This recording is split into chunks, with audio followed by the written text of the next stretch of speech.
Alright, let's get started with taking a closer look at some of these features that are coming with version 9.5.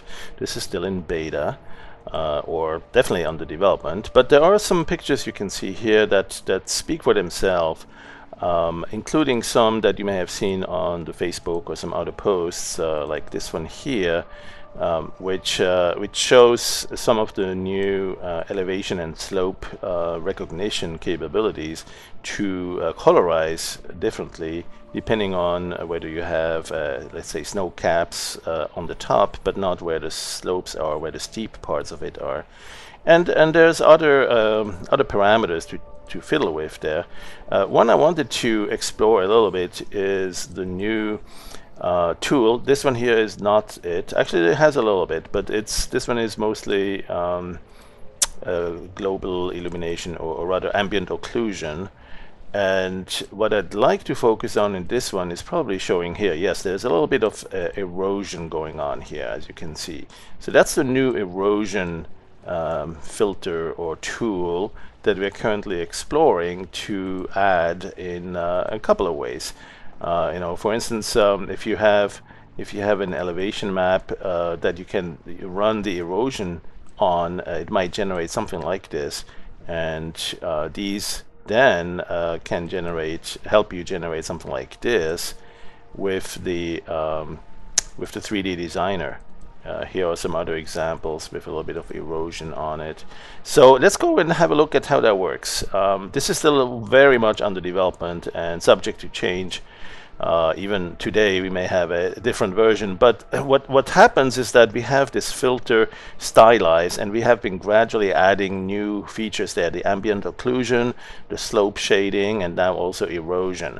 That's not the only place where they'll be integrated though, but this is a good place to start exploring what each of these features do individually, and you can use them to then work some more specifically on some items, such as the color map that you want to use derived from the elevation. Eventually we'll want to have it here in the 3D designer and perhaps also in PoppyRay, but certainly in 3D designer we're starting to see some of that already integrated. So let me give you an example. If you look at the render and we start with a plasma noise and maybe with seamless, so we have a classic example here of some plasma noise, and we want to have that. Let's go first, store an image copy. Let's go and do a 3D render of that with the 3D designer. You can see it right there, and you can change the amount of depth and orientation and dimensions. Well, there's a couple of new features there too now. You'll see the ambient occlusion there, and that might look a little bit kind of messy at first, but if you do your final render, especially with some anti-aliasing levels high here, click on OK, and you get this ambient occlusion, more realistic shading impression there. The other thing that you can do, let's go return to that original cloud. If you go again, transform 3D designer, you'll see another option. Let's go without the ambient occlusion for now. One thing that you'll see here is the More button. So with the More button, it opens up just like in the other the PoppyRay ray tracing tool. You see you can create a texture, and that will create a new image that will be placed into the swap image. Right, so we have the main image here, but there is a swap image, kind of the backside, or the backside of the canvas, if you want. And we put an image there that has three main colors, but they are deducted, they are placed all over the map based on the elevation, but also based on the slope. And so there's basically, you can give it some deeper parts will be green, like the valleys. Then there may be some mountains, some peaks, and then there may be some snow. And you can make the snow purely white. It has a little bit of a bluish tint at first, but you can make it really white. And then, of course, work with the zoom and orientation and other things. And, of course, also the light position, the azimuth, the direction if you want, the altitude of the light, the color of the light too, if you want a little bit more of a reddish tint. Give it like an orange lighting. And so one thing that you'll see is that you can change dynamically here how much snow is on the caps, and you know, how much of that also is, you can change the smoothing.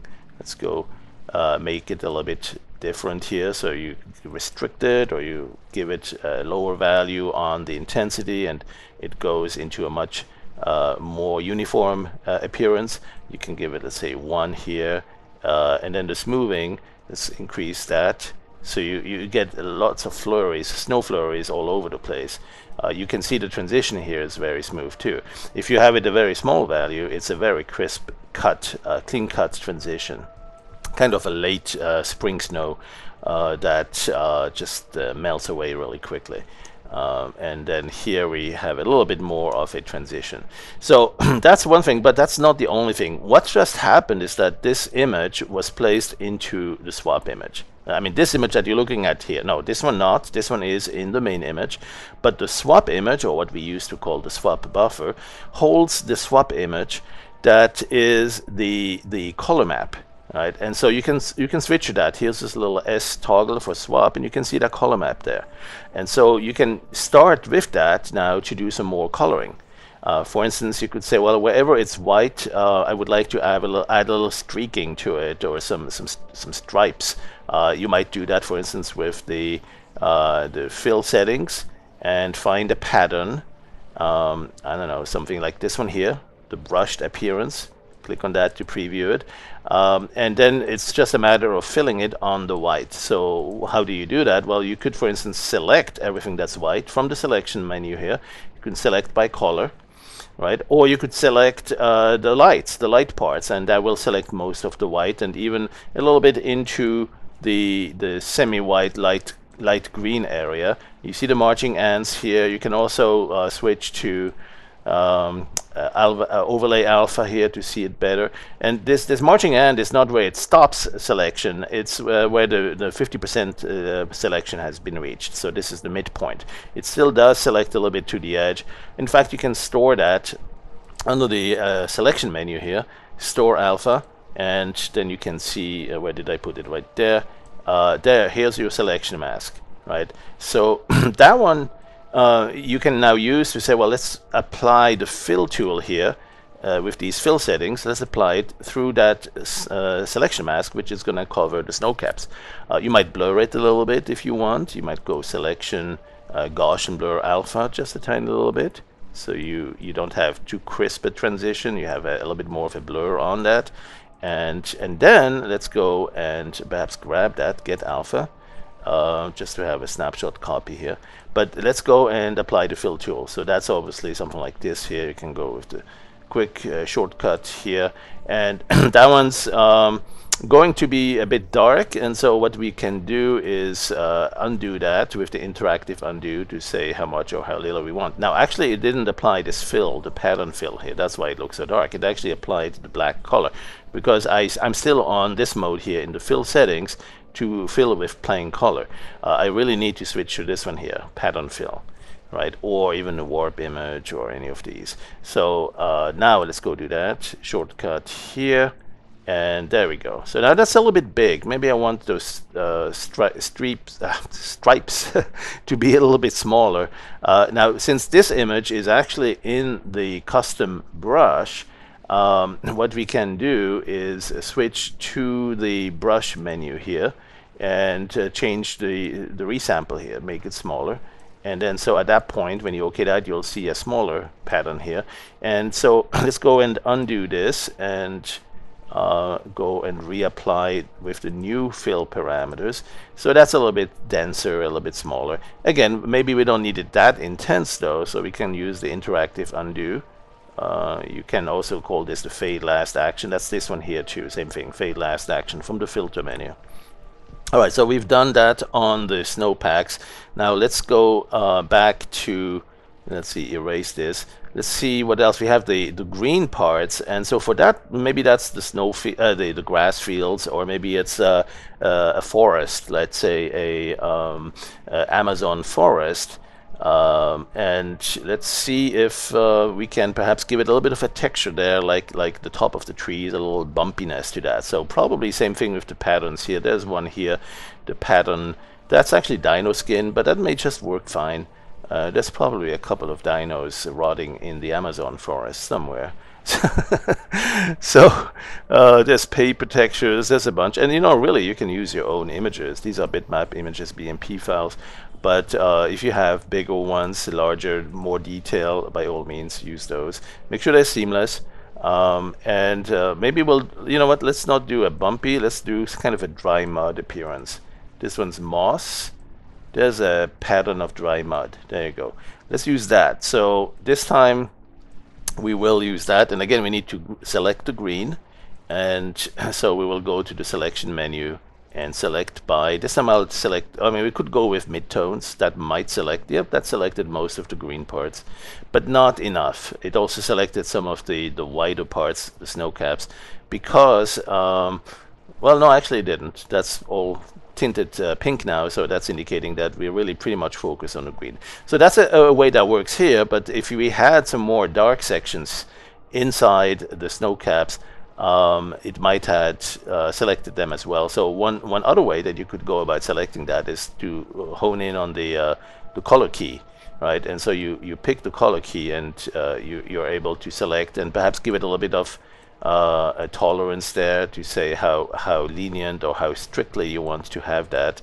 And when you select that, you might still want to also change that selection to be a little bit more lenient by giving it, let's say, the box, show the alpha here, give it a little bit of transition, softening that selection mask. And again, this is something you might want to store occasionally to have a snapshot here, just in case you need to go back to it. Let's see now if we can fill this pattern into this green area without losing too much of the green. We just want to have that pattern kind of applied to that. So one way to do that is to switch temporarily to the other buffer where I still have some sort of an image. I'm going to erase this, erase to black or erase to white. Actually, I need to really clear the whole thing because I still have the selection mask here.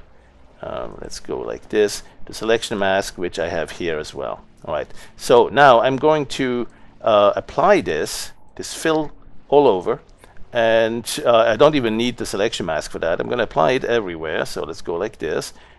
Maybe the paint fill might give me addition. No, that's a predefined pattern. Let's go with ours. There it is. Okay, so we have that pattern, and now we switch back to the main image, and we want to combine the two, but only through the alpha channel. So the selection mask we need to put in place there now. So we have just the alpha channel there, and the selection mask will prevent modifications on the parts that appear in pink now with that overlay mode, the overlay alpha. If you disable that, you'll see it's still at its original color, but this helps identifying where we actually are going to see some differences, which is in the green parts. Now, what kind of differences do we want, right? We have this mud pattern that we want to apply to the green without losing much of the green color. So one thing we can do is combine the two just to see what that might look like, but this is regardless of the alpha channel or the selection mask. What we can do though now is combine the two by set a layer mode that's different. So for instance, you could do, I don't know, a screen mode, and that will not lose the green that much. It still has it to some extent though, so that's not quite perfect yet.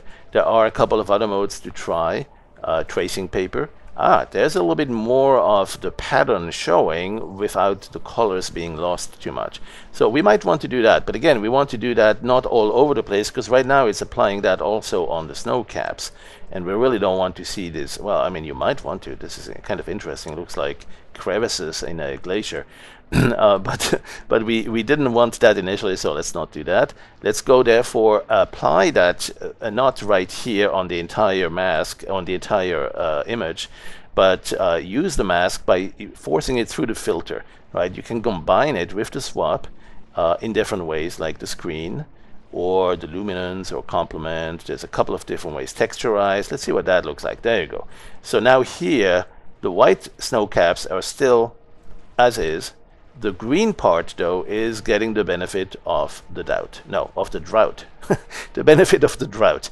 The benefit of the dry, patchy, mud-looking appearance there. And I'm going to filter that a little bit. I'm going to, this was a operation, we might want to reduce a little bit. So let's do the following here. Let's go, well, actually, we could undo this. Let's go like this, undo that, and do it one more time. But this time, then we'll adjust a little bit how much of that. So we'll do, where is it? There, combine with swap. Which one was it? Texturize, and then use the undo. There you go. So here's the original, and here's the fully applied texturize. Maybe we want just a little bit of that, right? We want to keep more of that saturated green, not too much of that texture. And there you go. So now we have a color map that's even more interesting. Let's go clear that selection. Let's go store the image, the work in progress. There it is. And now let's have a look at what that looks like when we use that as the color map. So we need to store this in the swap. We're currently in the swap. That's good. Let's switch back to the main image. And that's where we want to have our original elevation map, which is, I think, this one here. If we combine the two to just look at them, we don't see much of a difference there. But that's good, because we have this color and this elevation map. Right? And so at this point, this elevation map, we could do some other things there. We could perhaps accentuate a little bit, like increase the contrast, or use the curves filter, one of my favorites here, to give it a bit more of a appearance of mesas and canyons, even several levels. Like you could go something like this, right? And then eventually it goes down to the deeper part of the valleys where the green is going to show. So now we have a really interesting color map and a really interesting elevation map. Here's the elevation map. Here is the color map. So let's take a look. Color map, elevation map. The color map is in the swap image. The elevation map is in the main image. And at this point, we can go to filter and transform that into 3D Designer. And so now you see that we still have that whitish appearance in the higher elevation and the greenish appearance in the lower elevation. But we have also mapped this more elaborate texture now, because this color map started from the create texture operation here. That's why we have this warning here, right? If you create a new texture, we'll place it in the swap image. You don't want to mess that up anymore now, but you could, because we have a snapshot copy right over here. All right, so that's an insight into how to work with the create texture and the elevation map and slope capability as a starting point. And of course, if you want, you can totally redo that and create a new one. And so at this point, it's using a new color without the texturing that we had initially given. So we could put the green in the lower values. The white could come down a little bit more. And we can just redo this all over again. So, I mean, the thing is that you have a lot of leeway here to play with these parameters, but you can also you can also go and use these color maps.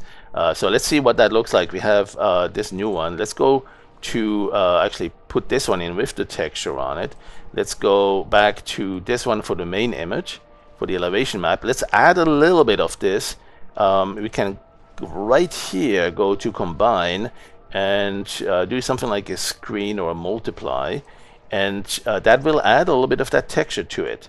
Right, you can see some of the stripes here now, and that may be a little bit too much, so maybe we need to subdue it a little bit, just reduce it to some extent. But the idea is to have some of it so that it adds a little bit of interesting noise or pattern texture to the elevation map, because that will add the bumpiness when we start lighting it. And so now one thing I want to do is make sure it's still seamless. It probably is, it probably is not. So I don't know, maybe we need to just make sure it's seamless. Let's make seamless here and keep that one. Let's store it, and there it is. That's this one. This one we don't need anymore. Let's go make this one seamless too by the same parameters. Make seamless, there you go, and store that one. So now we have these two, right? Color map, elevation map and color map. Don't need this one anymore. Let's go clean up a little bit here. And so what we'll do is we'll go to the swap image and put this one here that's seamless. Go back to the main image, put this one in that's seamless, and now we can go And instead of using the 3D designer, use the next tool, which is the puppy ray, and I'm using the elevation, the version with in the GPU. And so with that, you get to use that same color map that you worked on with the slope and with the elevation-based determination of the base colors, but we also added some quality texturing. If you increase the quality here, you'll see a lot more detail, a lot more bumpiness, a lot more interesting things. You can go also enable the global illumination, so you see some of the darker parts light up by the shade of the sky, that sky image. Let's go and enable perhaps this one here. You'll notice, by the way, you can see that now here. You can see the sky, and there's a sunset here somewhere. There it is.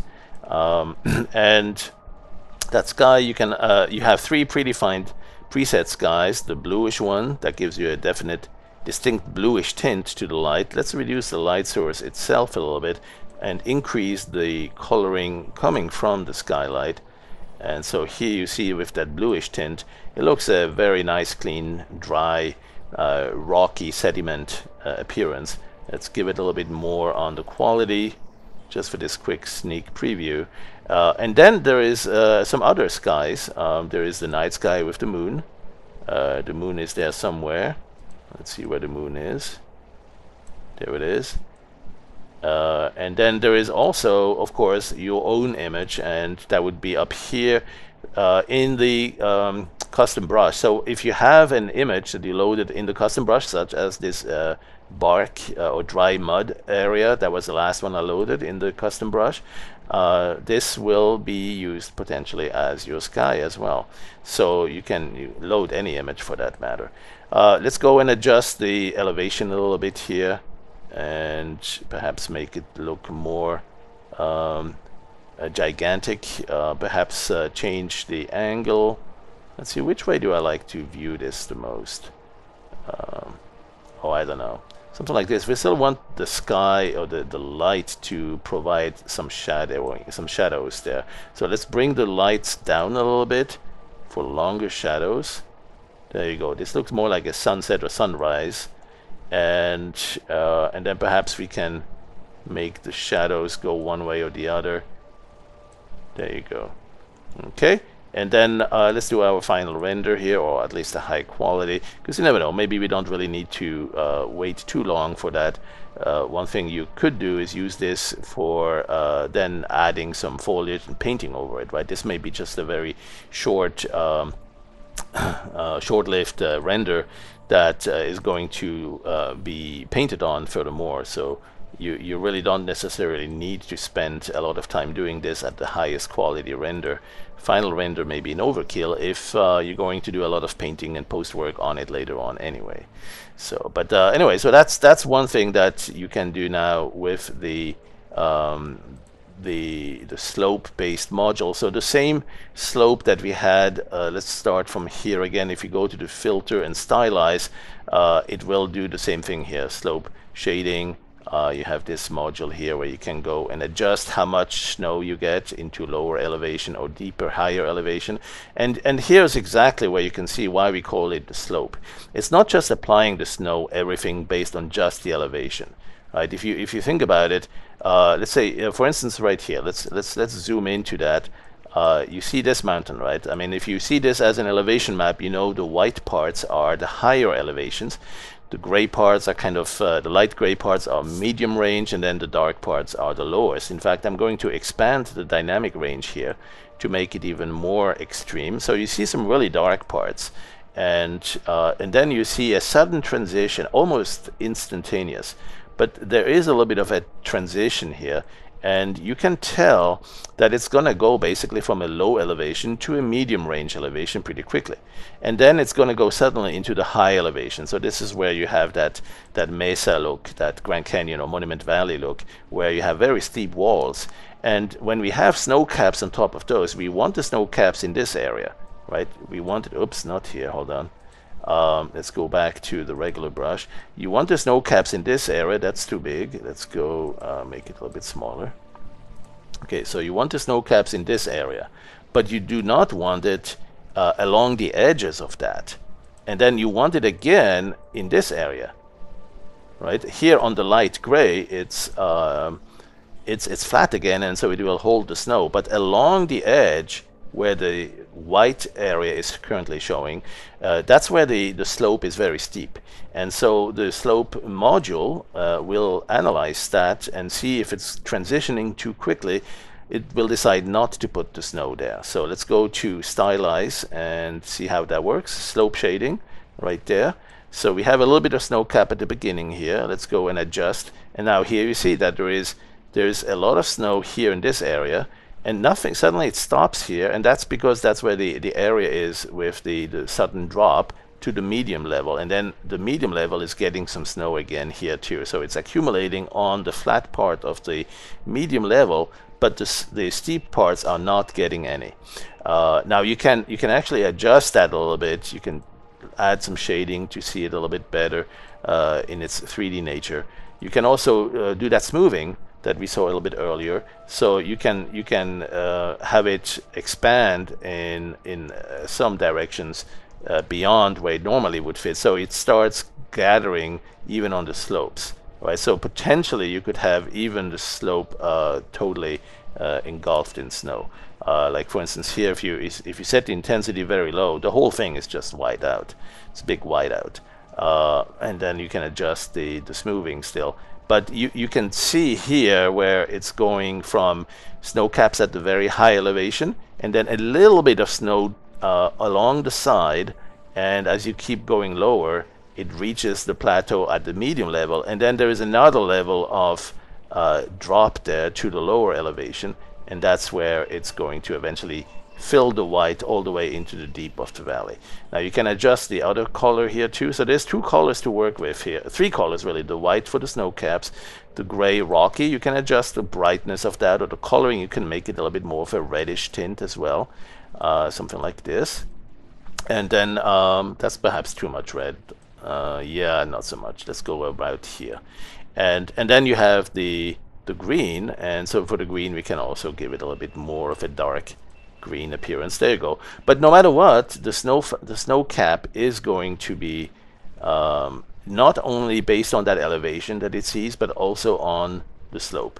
So you can adjust the sudden appearance or disappearance of the snow along the area here where it is steep, and the area here as well if you go even lower elevation.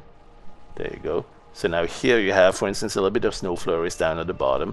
And again, if you adjust these parameters, you can actually manage to get everything engulfed in snow. But it's nice to have some of these open up here where the steep parts are, because imagine these are pillars or areas where, let's see, we have something like this here. You have some snow accumulating along it, but not everywhere. And that just adds a lot of visual realism when you have a color map like this added to the elevation map like that. All right, so let's do this for the final. Let's go keep this in the swap. I'm gonna go here and wait, hold on, that's the wrong one. Let's go put this, let's store this one. Let's store a snapshot. There you go. Let's go to the swap image. Let's place this in the swap image. Let's go back to the main image. You can see it here where you are in the top, and then put this as the elevation map. Now we can combine the two just to preview it, and now we can do a render. In fact, I'm gonna go do a little animation on that. Let's go animate. Let's go animate about 333 frames. That only takes 800 and something megabytes. No problemo. Let's go zoom out a little bit here. Let's go to filter, transform, puppy ray GPU, and here we go. So we have the snow caps. We have a lot of snow at the top. We have a lot of snow even at the mid-level, right? But you do not have snow too much. Just a little bit, kind of a very soft flurry here, early morning snowfall. And then also, here's the real interesting part. So let's go and zoom into that where the different elevations are. Let's go to preview shading so we can navigate through that a little bit faster. Right now we're transforming the light. Let's get the sun a little bit lower. There you go. And then let's zoom in to, I don't know, something like this. Let's come in a little bit closer. Let's zoom down. So here you see now how we have the snow caps at the high. And then we have some more snow at the mid-level. And the transition here is not showing much snow. Some of it does a little bit, but that's exactly what we want to control, is to have a little bit of variety there so that it overall just looks really much more realistic that way. And you know, when you render this in final quality, or perhaps with a little bit more detail preserved, you know, pre-filter or even interpolation off. Now you do want that interpolation on there. It all depends on what you want to do with that picture. If you want to stylize it, you might not. So let's see what else we got here. Some nice sunshine. Now our light source is very close here. We might need to move it back a little bit if it is to represent the sun, and then move it up and bring it to higher intensity. There you go.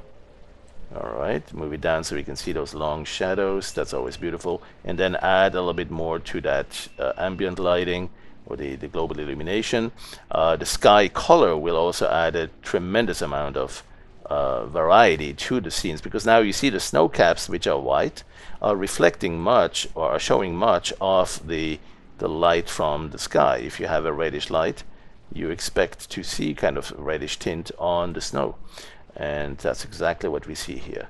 All right, so with this in mind, I'm going to do an animation where I'm going to go from about here and zoom, move back a little bit at first. There you go. Something like this. Okay, so I'm going to go here, keyframe that, and then go, let's say we turn our heads to the right.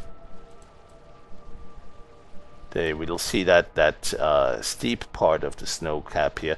Let's add a little bit to the wide angle appearance here. Let's make the wide angle. Okay, keyframe that, and then start moving in this direction. And also tilt our head a little bit more, and maybe a little bit sideways. There you go. This will give us a nice view of that mountain scene, and we'll see some nice let's see where we go here. We'll recognize some very beautiful snow caps on the higher elevation, but also we'll see some of the snow caps on the medium level, and missing snow on the sides, but not missing everywhere. So that should give us a fairly nice impression of what that entire flight might look like. And so let's see if we can do one more. Into the valley. Let's do this. Let's call this thing Into the Valley. So let's go zoom down and turn our heads to the valley. There you go.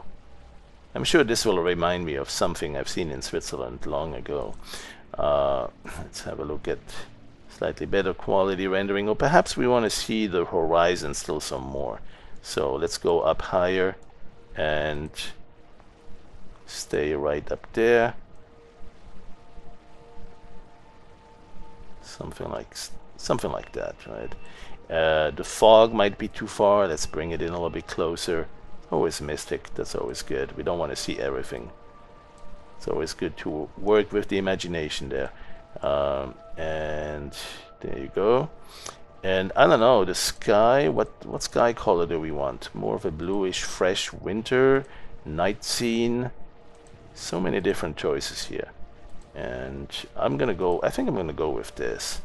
And so we keyframe that as well. So now we have a little path, a flight path through this mountain scene, and I'm going to give it the highest quality, render final, and we could go even higher than that, and even more higher than that even too. So we could go to final render, and when we do that, this will take a few seconds, and hopefully your graphic driver will not reset, because that's one thing, it's not multi-threaded on the GPU yet. So you could potentially even increase or decrease further what the ray step is, or increase the anti-aliasing if necessary. But you know, if I'm flying fast through this, I don't even need that. I'm going to go to high quality, and that'll be good enough. So I'm going to go do that, and simply keep interpolation, keep a little bit of pre-filtering low, and animate that at the current settings. Let's go. And so this will allow us to do a quick little render animation through that.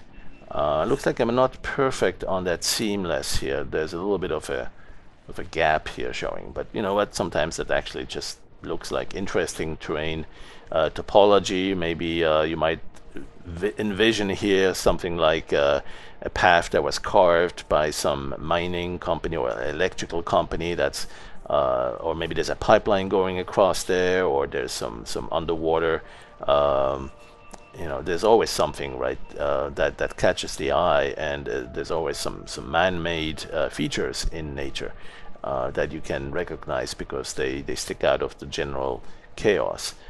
So now, anyway, while I'm babbling here, you can see right there, that's where the slope was present. So the slope filter did its magic to prevent the snow from appearing on the steep slope. And that's why we call it the slope filter. There is more to this though, and that will be the subject of the next. We've seen that there is a thing called erosion, and that will be awesome because it will be able to add some erosion, like water erosion, rivers or creeks, you know, carved material, carved absence of material really, where it will look even more realistic. And that's really what it's all about. It's not about being realistic, it's about making it look realistic, or realistic enough that it's credible. And you know, sometimes it's kind of an impressionistic experience. You want to get the impression that you're flying over this landscape, even if it's not at the very best of, you know, you take a look at the multi-$1,000 3D animation software, or even my favorite 3D program, Carrara, which has you know, trees with branches that sway in the wind, and the leaves rustle in the wind, and that sort of things, and waves. There's a lot more to it if you think about it. But this is a fun little experiment to start with, and sometimes really that's all you need. And look at how quickly it's doing that too. So, and I'm not on a latest generation graphics card here by any stretch of the imagination. I'm running here on a PC that's got some mobile NVIDIA cards that's about 3.5 years old. Probably was carved about, or designed about 4 years ago. You know, because these systems sit in the shelves for 6 months before I buy them. so because I can never seem to afford the latest generation, so the latest and greatest. So what I'm showing here is really some fun stuff you can do probably on your PC even much faster than me here, because I'm on a laptop. And reality is that you know, this software, Dogwaffle, has been lately developed mostly on laptops and netbooks even, so very low-end systems. In other words, it's optimized quite a bit with multi-threading, with use of the GPU, with used to be MMX, now lots more capabilities for higher-end acceleration. And this is just making it a really pleasant experience. So I hope you can enjoy this and join us in the 9.5 evolution. We don't want to call it a revolution quite yet. It is a paid upgrade, 9.5. It has a lot more to offer than what 9.0 or 9.1 or 9.2 had. So the prior versions were mostly bug fixes and some slight, actually some nice enhancements too. Speed enhancements were already happening as we moved certain filters from multi-threaded to GPU. But more and more of that has happened, and now in 9.5, a couple of rather really interesting new features being added. But it's time to pay the bills, so we don't feel we can give this one away totally free, even if you've been a loyal user, and we will always be grateful for you for that, grateful to you. So we hope you can join in, you know, spread the word about PD Howler. If you are a user of Howler 9, you can still save significant amount of money by upgrading to 9.5. Going from 8 also, there's some great discount coupons. Contact us. And a lot of other scenarios might be that you have that free home learning edition that's based on version 8.2, and we sure hope that you'll take this opportunity to upgrade. We also have earlier versions even before that, all the way down to about 10-11 years ago, version 1. And if you have been using that and you're interested in upgrading, would love to hear from you. we have some nice incentives to make that happen as well. But even if you don't go with the Pro, even if you don't buy it, please repost it, retweet it. We need your help in exposing this. This is kind of our own campaign to do something like a crowdsourced crowdfunding, right? Where's the crowd? That's really all that matters. Doesn't matter if you go through a label or through some big Kickstarter. I wish we did. I wish we had the time and the energy to do it, but time's so stressful and so short. So right now we are focusing on developing this and showing a couple of great, nice little experimental developments with it, and hopefully that'll convince you that this is something you want to be part of, and evolve with it and experience it as well. We will very likely, for those who have pre-ordered the upgrade, we will very likely have a preview release of that, so you'll be able to give us some feedback and do some beta testing with us. This will be kind of a closed beta, basically closed to those who already have pre-ordered 9.5. Whether it's the full version or whether it's the upgrade installer, will probably have it all. And so I'm done talking because my animation is completed, and here we go. Let's go and call this another demo in thebest3d.com and Project Dog Waffle. Let's go and play it at 30 frames a second, and then I'll save that because we want to make sure we can play this.